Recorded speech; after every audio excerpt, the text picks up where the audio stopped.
ভাবি ভাবি ভাবি ভাবি কি করতেছেন আপনি ভাবি ভেতরে? ভাবি কি হচ্ছে এসব ভেতরে? আসবো নাকি ভাবি? আমি ভেতরে আসবো? না না, তুমি এসো না, আমি রুমে ড্রেস চেঞ্জ করতেছি, এসো না এখন। কি ভাবি আপনি ভেতরে ড্রেস চেঞ্জ করতেছেন? আচ্ছা ভাবি আমি তাহলে ভেতরে ঢুকি ভাবি, আপনাকে ভালোভাবে ড্রেসটা পরিয়ে দেবো ভাবি। আসবো আসবো ভাবি। আরে দেবরজি, তুমি এটা কি করতেছো? আমি তো রুমে ড্রেস চেঞ্জ করতেছি, তুমি আসবে মানে পাগল হয়ে গেছো নাকি? আরে ভাবি আপনি এত টেনশন করতেছেন কেন? ভাইয়া তো বাসায় নেই। ভাইয়া বাসায় থাকলে তো ভাইয়া এই কাজটা করতো তাই না? যেহেতু ভাইয়া বাসায় নেই এই কাজটা আমি করে দিই ভাবি। আপনি আমাকে একটু ঢুকতে দেন, তাহলে সব কিছু মিলিয়ে আপনার সাথে মানে আপনাকে ড্রেস মেস পরিয়ে দিয়ে অনেক সুন্দর লাগবে আপনাকে, বুঝতে পারছেন? ভাইয়ের কাজটা আমি করে দিই, আপনি কিছু মনে করেন না ভাবি, আমি ভেতরে ঢুকি। আরে আমি না, তুমি এসব কি বলতেছো? আমি তোমাকে ছোট ভাইয়ের মতো দেখি, কত স্নেহ করি, আর তুমি এসব কি বলতেছো? আরে ভাবি সমস্যা কি? আমিও তো আপনাকে ভালোবাসি তাই না? আর আপনাকে যেদিন প্রথম দেখছি না ওই দিন তো আপনার প্রেমে পড়ে গেছি ভাবি। আমিও তো চাচ্ছি ভাইয়ের কাছ থেকে আপনাকে সরিয়ে নিয়ে আমার কাছে রাখবো ভাবি। প্লিজ ভাবি আমাকে ভেতরে একটু ঢুকতে দিন না ভাবি। কি? তুমি আমাকে এইসব কথা বলতে পারলে?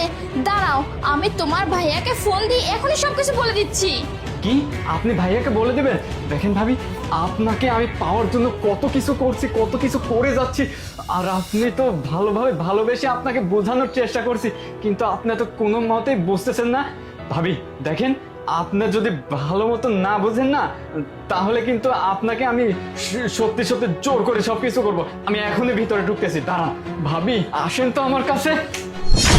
আরে ভাইয়া সারপ্রাইজ! আসলে তুই বাসায় যখন থাকিস না তখন আমি এইভাবে বেয়াদব, লজ্জা করলো না এসব কথা বলতে? ছি, তোর ভাবি আমাকে অনেক আগেই বলছিল যে তুই ওর সাথে খারাপ ব্যবহার করিস, খারাপ চোখে ওর দিকে তাকাস, খারাপ খারাপ কথা ওকে বলিস, কিন্তু আমি বলছিলাম যে ও আমার ছোট ভাই, তোমার সাথে ইয়ার্কি না করলে কার সাথে ইয়ার্কি করবে? কিন্তু ইয়ার্কির মধ্যে যে তুই এতটা খারাপ হয়ে গেছিস, তুই আমার কাছ থেকে ওকে কেড়ে নিয়ে তুই বিয়ে করবি? ছি, আমার ঘেন্না হচ্ছে তোকে। এই মজা, এটাকে মজা বলে? আমি তো একটা ছেলে একটা মেয়ের দিকে কোন চোখে তাকায় সেটা কি তোর কাছ থেকে আমার শিখতে হবে? আমি কি এটা বুঝি না? আমার অবাক লাগতেছে, তুই আমার ছোট ভাই, তোকে লেখাপড়া শিখিয়েছি, আমি মানুষের মতো মানুষ করতেছি, আর তুই কি না নিজের বাড়িতে নিজের ভাবির সাথে? ছি, আমার ঘেন্না হচ্ছে এসব কথা বলতে। আমিরুল, কাকে বলবে এসব কথা আমি? ঠিক আছে শান্তা, আজকে এখন এই মুহূর্তে তুমি আমার সাথে চলে যাবে। তুমি এই হ্যানার কাছে থাকলে নিরাপদ নয়, যে কিনা ঘরের মানুষ হয়ে ঘরের মানুষের ক্ষতি করতে চায়। যা বোঝার আমার বোঝা হয়ে গেছে, বুঝতে পারছো? এটা একটা নরক বেয়াদব কথাকার। তুমি যাও, কাপড় টাপড় যা আছে সবকিছু গুছিয়ে নাও, আমার সাথে কোয়ার্টারে চলে যাবে। যাও, আর একটা কথা বলবি না তুই।